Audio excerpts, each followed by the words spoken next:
It's so good to be with you guys. Stephanie and I are super excited about this session. And to state the obvious, we're in such a unique time to do ministry because the world is simultaneously more connected than ever. People have more access to our Chi Alpha content than ever before. And on the flip side of that, I think our students are more isolated and alone than before. So while great discipleship might be logistically kind of tricky online, it's needed now more than ever. So our session today is essentially what role does, should, could technology play in fighting for great discipleship on our campuses? And before I start, there's this scene from The Office that I think about a lot with Michael Scott. He's doing his little interview, and he's saying, and I knew exactly what to do. But in a much more real sense, I had no idea what to do. And I think that that's kind of how I feel about technology in this time of COVID, but here we are. So Stephanie and I plan to leave lots of time for Q&A so we can answer some of your questions more specifically. And I'm going to talk about how we use technology to shape our Chi Alpha culture on our campus and to communicate our vision well. And then Stephanie is going to talk about how we leverage social media on our campuses. And we're going to give you some practical tips and programs that we use, and then we're going to go over to Q&A. So I took a class in grad school called the Plain Writing Act of 2010, which was, as exciting as it sounds. And in a nutshell, what the Plain Writing Act was where the government legislated that any organization that received government funding had to communicate both visually and in print in such a way that the average person could understand. And, it seems like common sense, but apparently was not. And what this did was create a huge shift for how organizations developed content. And what this led to is most major organizations, not just government ones, creating what's called style guides. Now, these style guides, they created a voice, a common voice for the organization. They said, this is how we're going to talk, and this is how we're going to say things to communicate the culture that we have. And this was very specific and detailed, down to this is how we're going to use various punctuation marks. This is what kind of slang that we're going to use. We're going to be conversational, or we're going to be more formal. And if you think about just organizations that you might follow on social media, you'll notice that they do this. They have a specific voice. And the idea behind these style guides was that any person on the team should be able to send an email or post an Instagram or make a video on behalf of the organization to sound like the organization and communicate the organization's goals. So what does this have to do with any of us? Well, I think that we have all found ourselves in a season where we're creating more content than we probably anticipated. And maybe you're on a staff of one person and you're producing all of that content yourself, or maybe you're on a larger team and you have lots of different hands in the pot.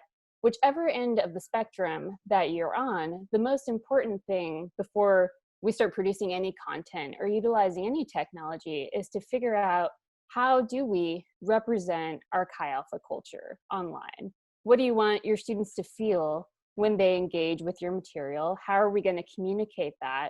And I think the most important question is, how does all of this teach our students how to be better disciples of Jesus?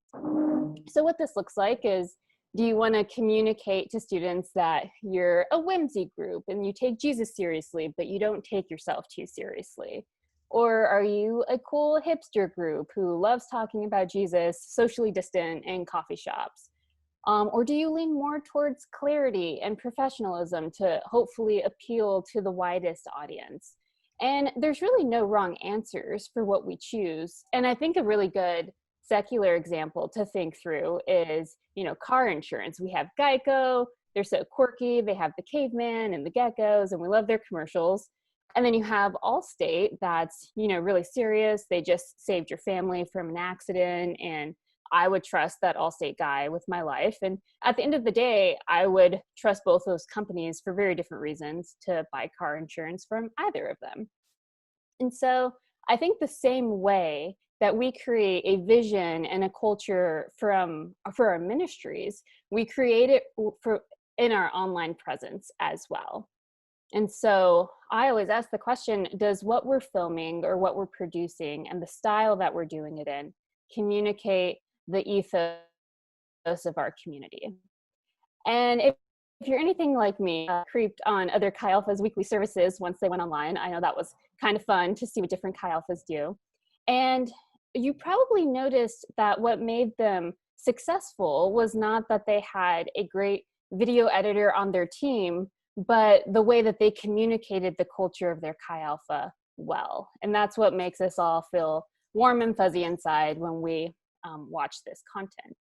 So that's the first thing in this conversation about technology that really has nothing at all to do with technology. But especially if you're a director or a team lead, how can you lead the team in creating a voice for your Chi Alpha that reflects your Chi Alpha's vision well? And if you do that, then anybody on the team will be able to produce great, consistent content that reflects the vision of the ministry. Anybody can write the email, make the Instagram post, make all of these little decisions and sound and communicate the vision of the Chi Alpha as a whole. But if there's not a clear and consistent vision, the content is likely to reflect the personalities of the people and the individuals on your team.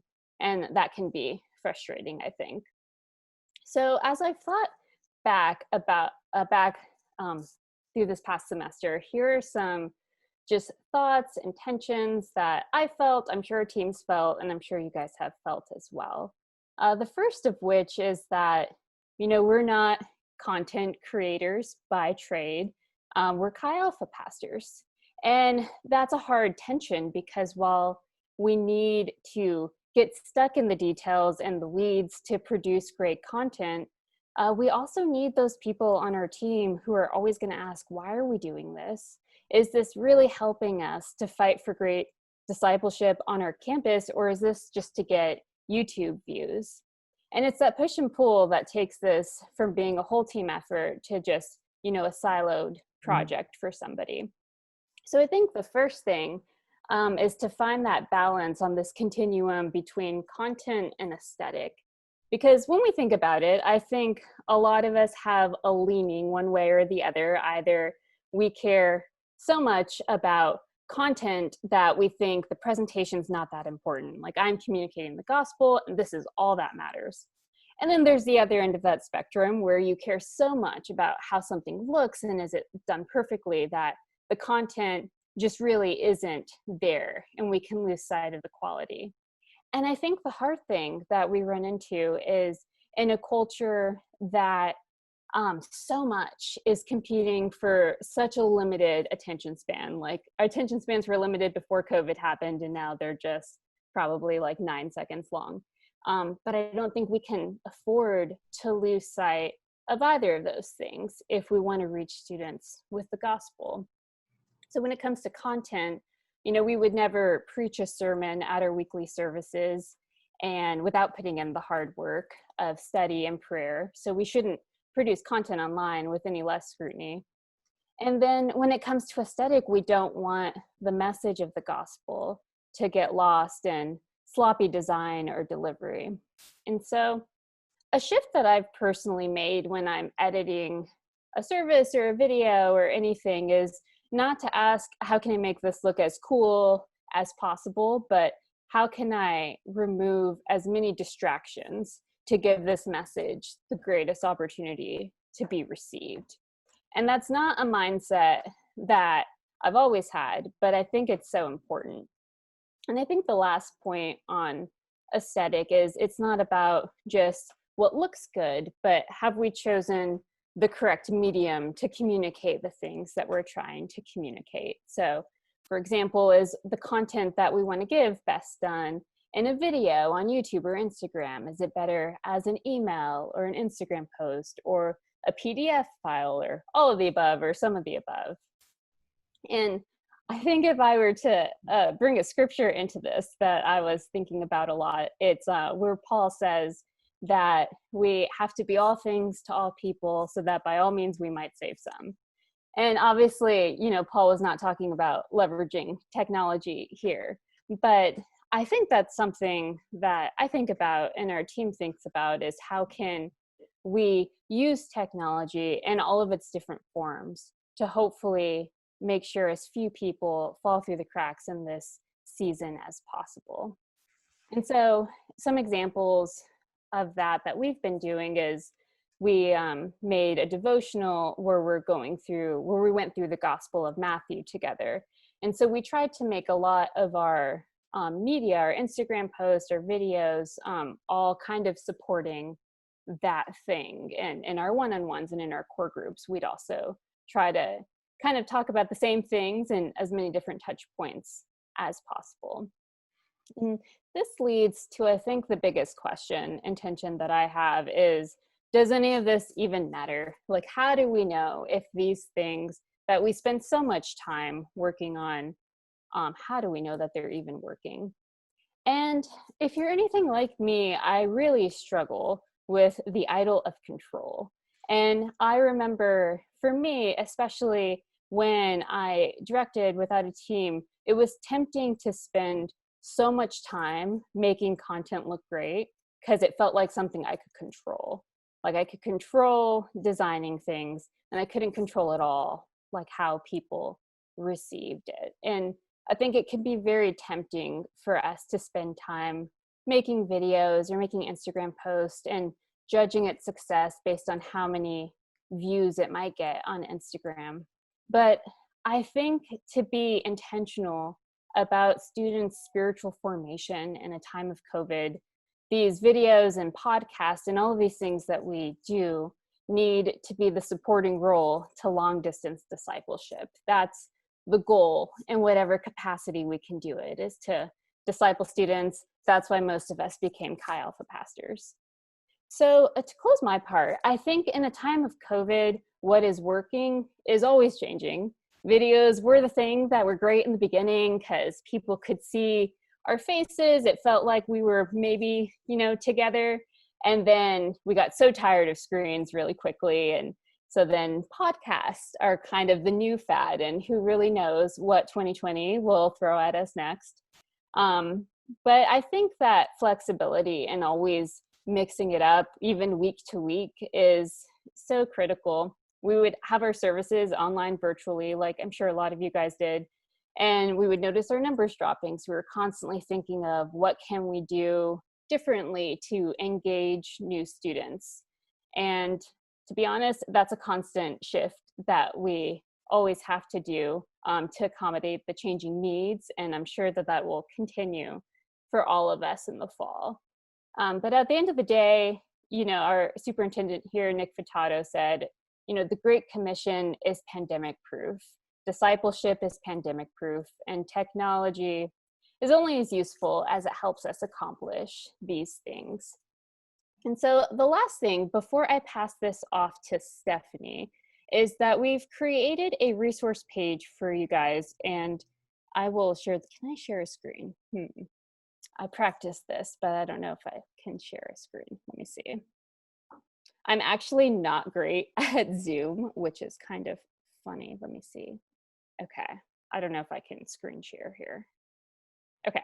Well, there is a link that we will share with you guys, and it answers some more practical questions that you might have. So there's a little video on how to do a podcast and another video on how to use Canva to really help your team, and just some other resources that you'll hear Stephanie talk about as well. But I will post the link when I pass it off to Stephanie. And we hoped that could be a tool and resource for you guys to answer some more specific questions that you might have. And the very last thing that I'll say is, especially when I was on a team of 1 or 2 at Georgetown, the biggest thing for us was to, not reinvent the wheel and to use other resources when we can. So shout out to UVA for keeping Georgetown Chi Alpha afloat for a long time. But we've linked some resources there that were helpful for us, but feel free to edit them, use them. If there's anything that you ever see us do at Yale that you think would be helpful for you, we're happy to share anything that we have. So just shoot us an email and we'll help you out with that. And yeah, with that, I'm going to pass it off to Stephanie, and she's going to talk about social media. Thanks so much, Bonnie. Always good. I echo her sentiments about being terrible at Zoom and it almost being ironic that we're the technology people. I'm wearing headphones and I just want to make sure that everybody can hear me. Okay, good. See, that's the first troubleshooting. I'm going to talk about a little bit about social media.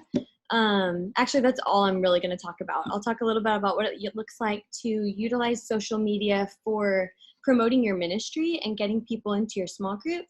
Then also what it might look like to connect with your supporters. I love what I love that we're following Rob and Sarah talking about having one-on-ones, because for me with social media, that's the point. The whole point of doing social media at all is so that I can get face-to-face with a student, or so one of our student leaders can get face-to-face with a student and talk to them about Jesus, right? To disciple them. So it's, in my opinion, just another tool in our tool belt to meet students and disciple them. So I'm going to talk about a little bit about the why of social media, and then just a couple of practicals, just a couple of like, how do we do it? How do we do it well? Why do my posts suck? Why does nobody like them? I'm not a designer. I don't know what to do. So just by show of hands, I'm actually not using the speaker view. I'm looking at all of your faces right now. How many of your ministries have a social media presence, whether it's Instagram, Snapchat, Facebook, TikTok? Okay, that's most of you. Awesome. And then another show of hands, how many of you guys use Facebook or emails to connect with supporters or raise support? Yeah, me too, for sure. So I think one of the first whys is just that social media isn't just a necessary evil. And that was honestly my first opinion when I got asked to start leading our social media down in Texas was, man, I really don't want to, but I feel like we kind of have to. But I believe that it's something that right now is kind of being used to glorify wickedness or even just to glorify self, but it can be really redemptive and it can be used to glorify Jesus instead. Young people really are, they're feasting on trash, on fragmented little clips of opinions, on comedic videos, on just news sound bites, on people dancing, on perfectly unattainable highlight reels of people's lives. And we can use the opportunity to be present on social media to take their thoughts higher to God and draw them in using a platform that they're already on. So their eyes are already on it. And if we ever want to like point them to the kingdom, we have to be able to meet them there. So it's not just a necessary evil, but also it's a really powerful evangelism tool. So, you know, you walk to campus, you've got your booth, you have your tablecloth, your flyers, and you've got all of this set up, and there are students walking by, some of them with their headphones or pretending to be texting sometimes, right? And they're simultaneously looking at your Instagram, walking past your booth, deciding if they're going to stop. That's totally that's the reality of Gen Z, of millennials, of myself. I mean, I won't walk into a coffee shop until I've looked at it and made sure that they know how to do latte art. You know, I'm not going in if it's not going to be good, right? So we can meet them right where they're at. Just like a poster, just like having a student leader at the booth, just like a welcome week event. The first time that I was just like given the freedom to really run during a welcome week with social media, we had over 50 contact forms come in through our Instagram of students saying, I'm interested, tell me more. And each of those contact forms, we were just gave right to a student leader. So instead of even responding via Instagram, I mean, really all we'd say is, a small group leader will reach out to you. And that's exactly what happened. And they were immediately plugged in to small groups. So it really is a powerful evangelism tool. It also offers a really good first impression. Oftentimes before they meet your greeter at your first service, before they meet a student leader at your booth, before they show up to your events, they get this chance to see who you are and what you stand for, and they will check it. They'll check it before they check your booth. They'll check it before they check your website. They're going to check out your social media presence, and they're going to look at it through this filter of, can I see myself in this club? What do they care about? Do they care about me? Could I fit in here? Does anybody look like me in this group? It's like this window from the outside to the inside. And it's simultaneously this invitation from the outside to the inside. And just echoing kind of what Bonnie said, is that social media really does allow you a chance to share your culture. What are you passionate about? What is the personality of your group? What are you doing on campus to lift up the name of Jesus? What convictions do your small group leaders hold? These are the kinds of things that we can share on social media. And just kind of like a healthy check is what you're showing, what they're actually going to see when they show up. So we're pioneering right now. So there's 5 of us on a good day. There's just a few of us. And so I'm not posting a picture of a large group gathering together worshiping. I'm not grabbing like pictures from where we were sent from and using those to promote, because it's not really a true picture of what's happening. We're just showing small groups. We're just showing a couple people hanging out and inviting them to that. So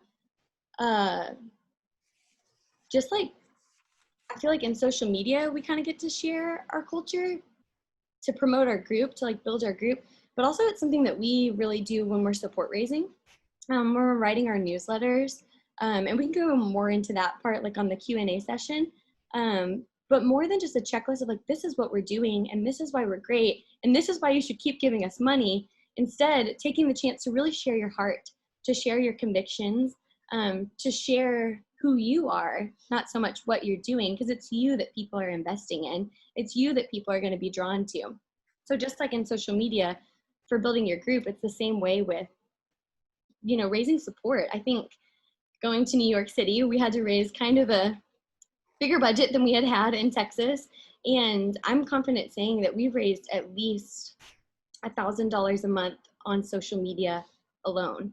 And I know that there might be differing opinions about that and about the longevity of those supporters. But each of those we've personally connected with since then. But it was just kind of like the hook that we threw into the water with a little bit of bait of our convictions on it that really caused people to want to be a part of what we were doing. So those are just some of the whys. It's not just necessary evil. It is a really powerful evangelism tool. It really gives you a chance to offer a first impression. It allows you to really share your culture and what you're about. So I want to get into a few of the hows, like practicals for these last like 5 minutes. So the first thing is, it sounds obvious and it sounds easy when I say it, but I know it's hard, okay? The first thing is just to put out good content. Simply being there and putting stuff out is not going to be enough, right?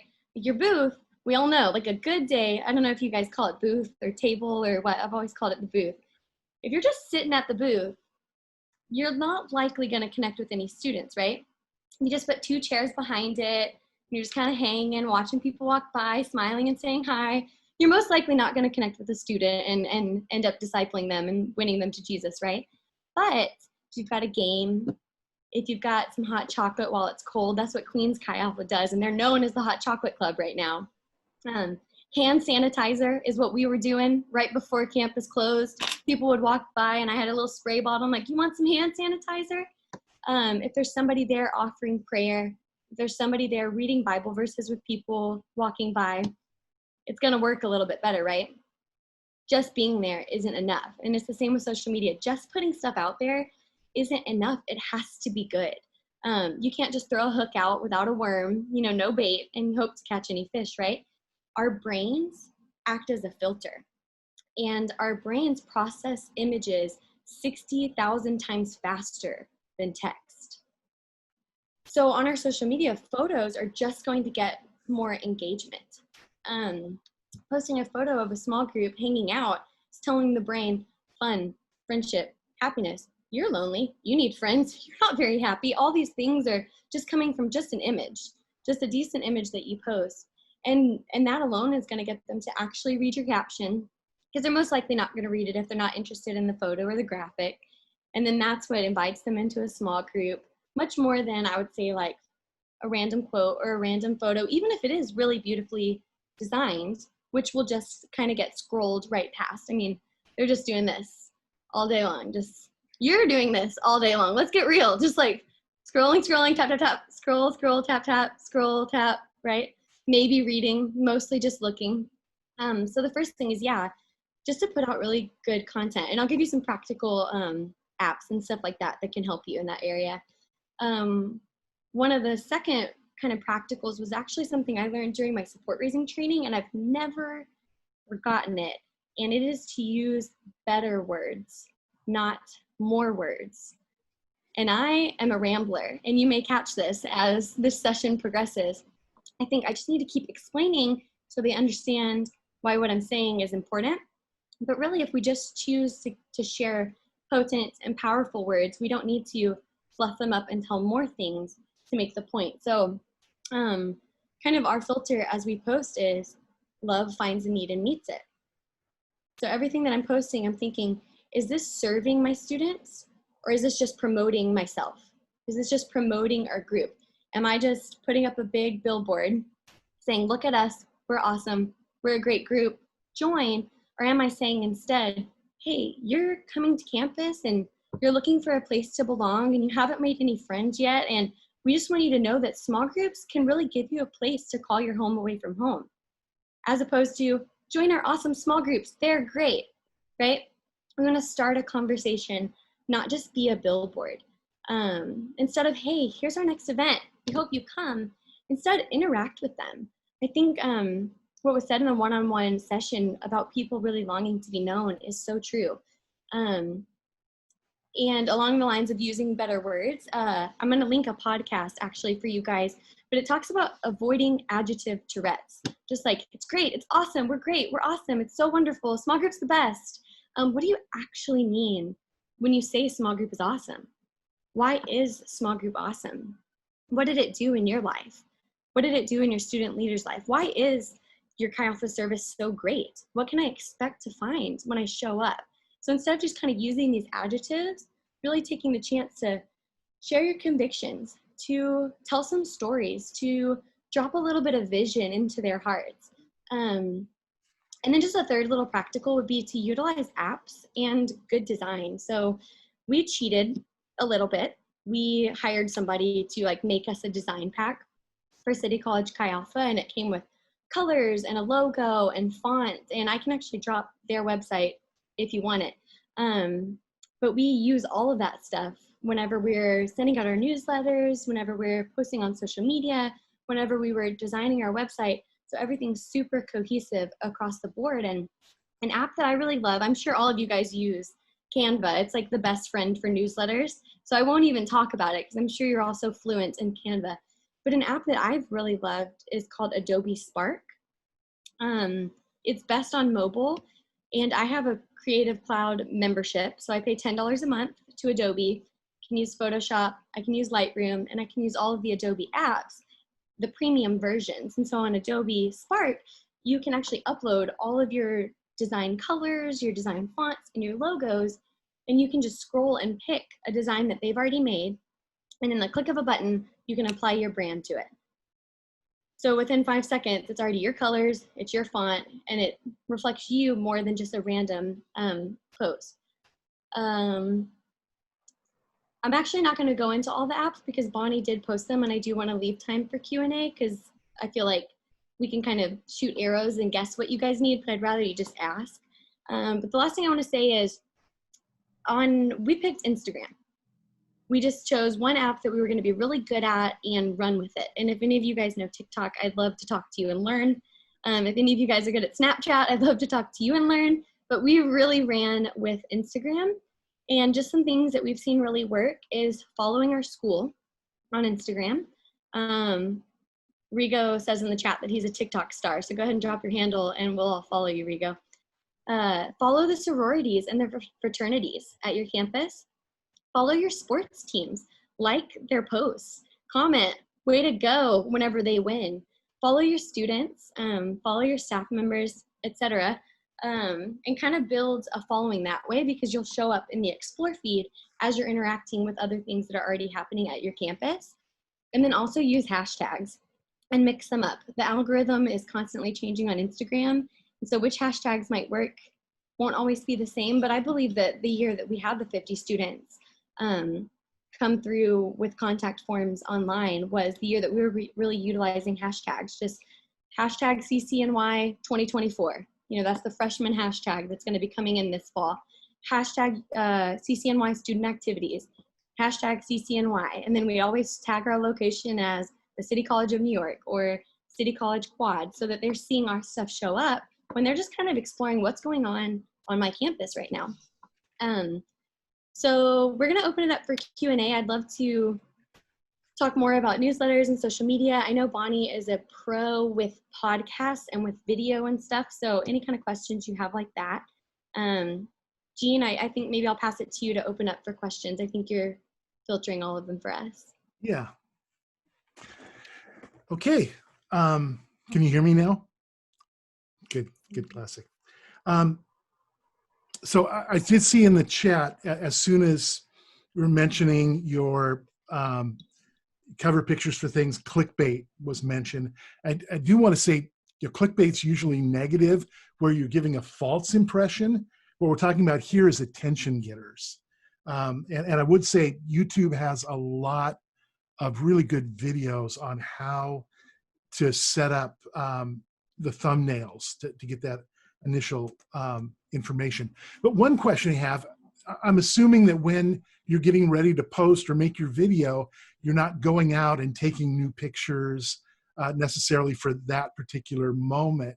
So could both of you share how you get your content? What do you film during the week? How does that all work? Bonnie, you want to go first and I'll go second? Sure.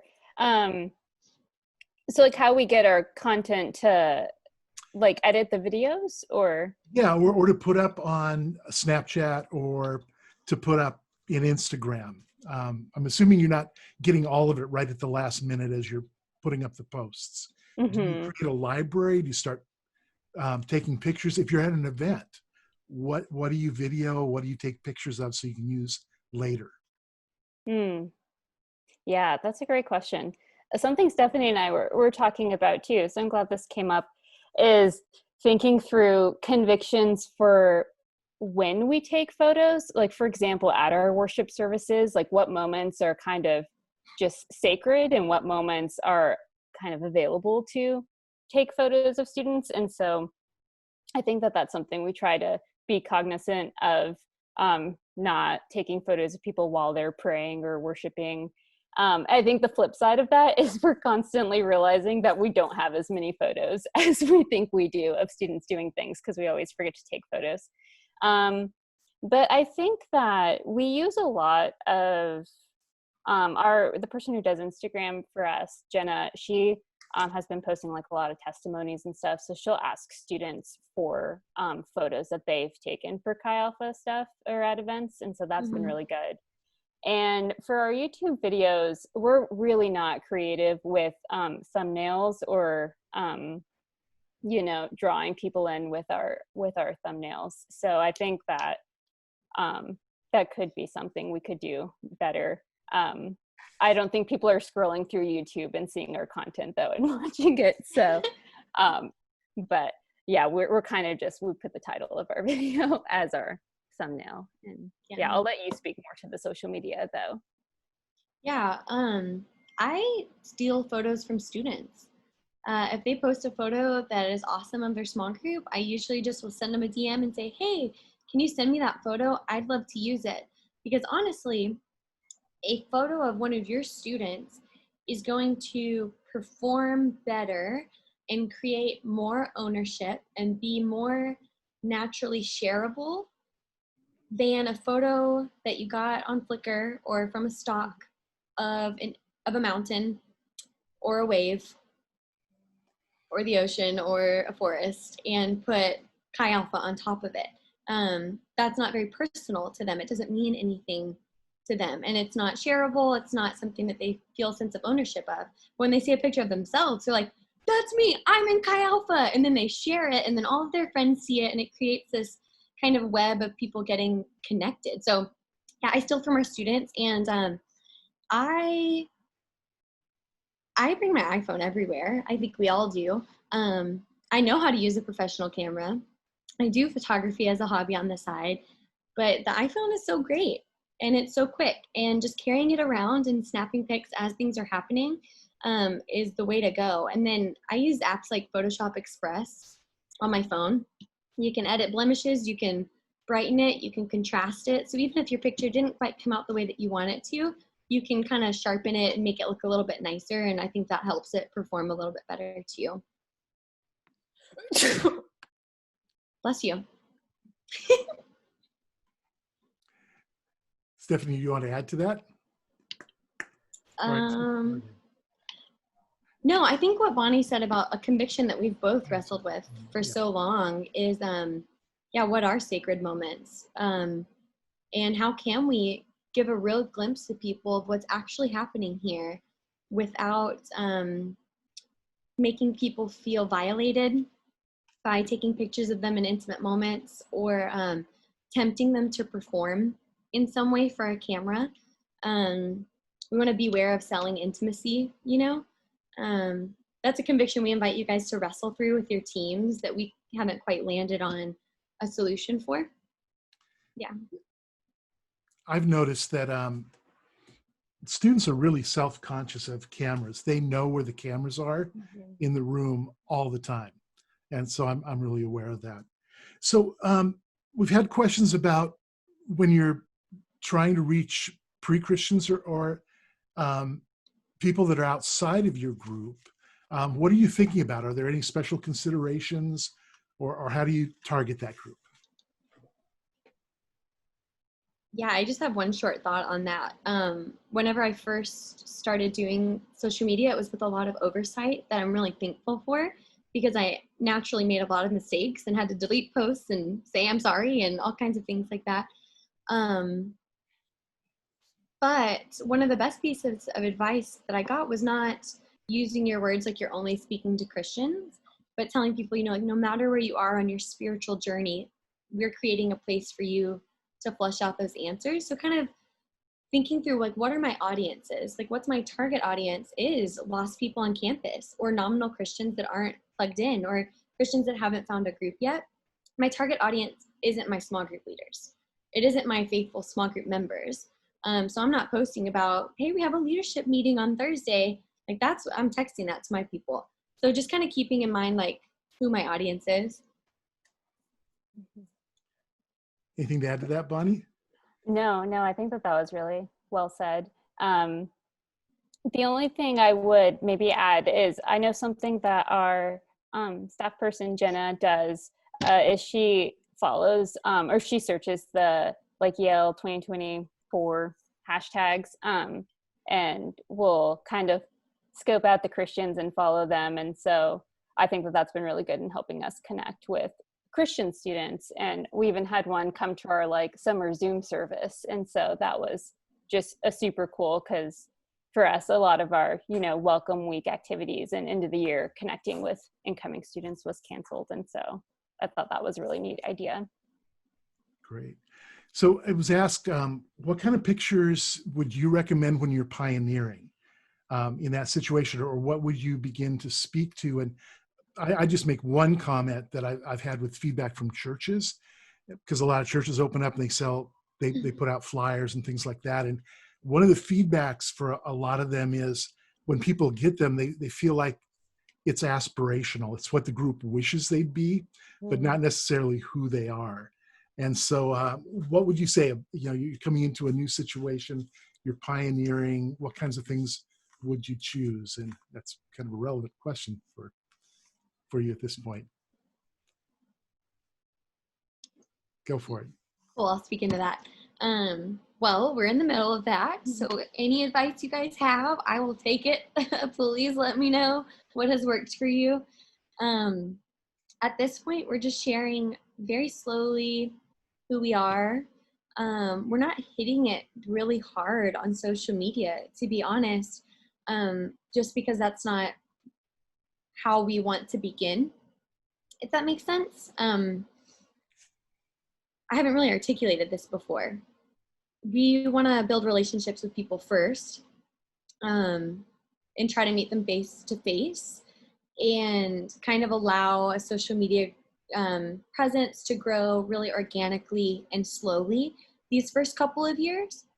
and then maybe pursue it more when we can handle the volume that it could potentially bring. So we really want to train up a couple of students that can really help us disciple people before we really cast that really wide net on social media. So we're really maybe we were posting maybe once a week from the time that we were fully funded and started being on campus. And even now, I mean, it's really maybe even once a month, just because we're trying to really personally connect with the people that we've met so far.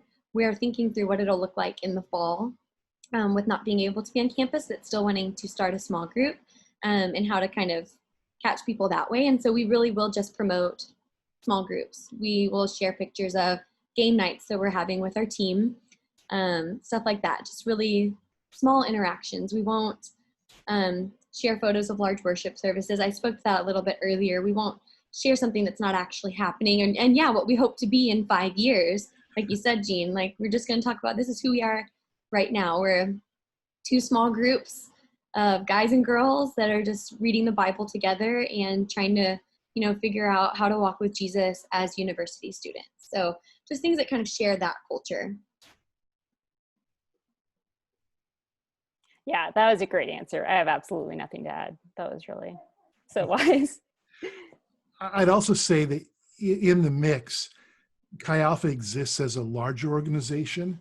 And when we want to share the direction we're moving in, the values we have, tapping into that larger community is always helpful. Just not trying to pretend, you're picking the biggest meetings around the country and pretending that's you. That would be really disappointing when somebody shows up. Where do you go for examples to get inspired, to find out what's going on?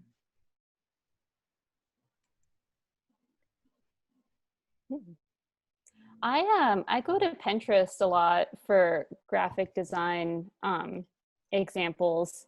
I also frequently Google like 2020 color schemes and stuff to see what the latest colors are that people are using. But yeah, I look a lot at Pinterest. I look at other Chi Alphas, but I also look at a lot of churches that care a lot about design and see what they do. So just kind of anywhere on the interwebs. The interwebs.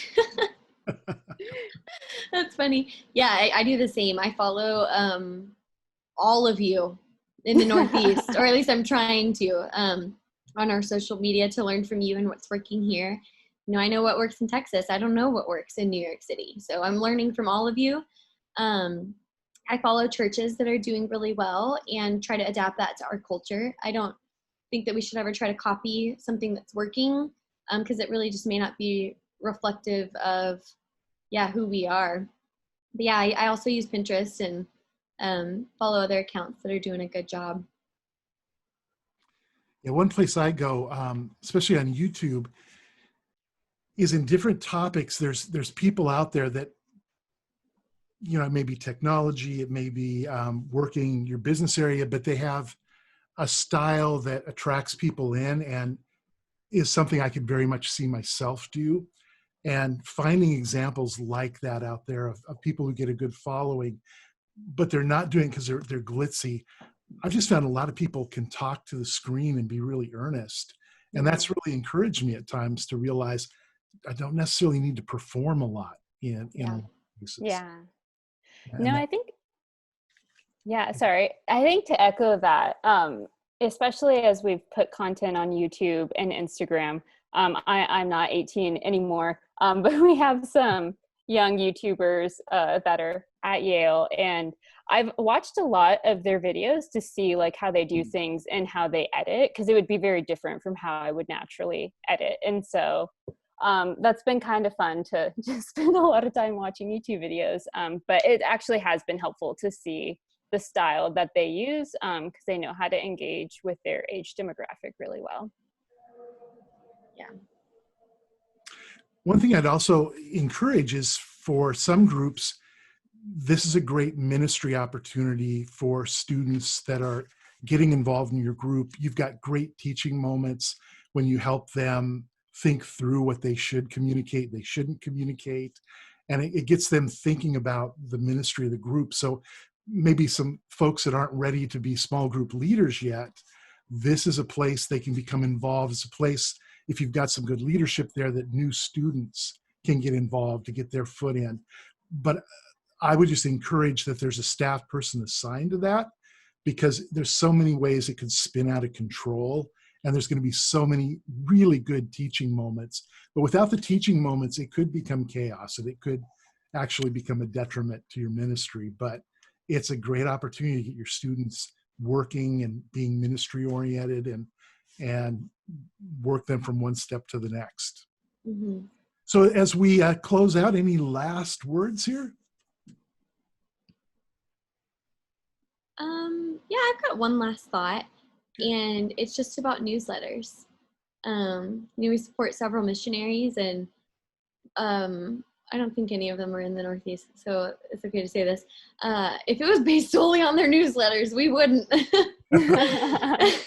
We do our supporters such a disservice when we pack our newsletters with words that aren't really saying anything. And I would challenge you guys to really look at your newsletters and make sure that there's something that's really fun, that you're not really pulling on that relational equity that you've already built with people, but that it is actually something really enjoyable to read. And so Canva's great for that. And we also use MailChimp.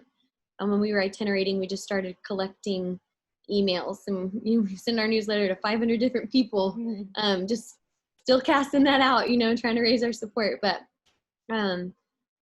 just making sure that your newsletters are engaging. And I'm getting messages in the chat from some CCNY Nick Hansen asking for my phone number. So if somebody can message that man and tell him to leave me alone. What about you, Bonnie? Final thoughts? Yeah, I think, it's hard to think of the advantages of doing so much online when so much of it ideally is face-to-face, but I think there's actually a lot of advantages to engaging with both our supporters and our alumni because our stuff is online. And so it's so easy to invite them to our services. It's easy to just include them in ways and share content that we create with them in a way that I don't think we often get to during normal rhythms of school years. And so I think especially when it comes to alum, I think that there's a lot of opportunities to involve and engage them with things that we're doing. Yeah, the national office had really encouraged us to make our support team more of a support team using social media. And over the last couple months, our support team has moved from writing checks to actually being involved in our decision-making process, giving us ideas, constantly praying for us. We're getting feedback. When we have an event, I'm Facebooking to my supporters during the event. And my newsletters are short but weekly, and we get responses on a regular basis. So that there is a community building piece of social media that we can't deny, but it can't replace. Yeah. It can never replace the more important face-to-face. Thank you, Stephanie. Thank you, Bonnie. Really appreciate this.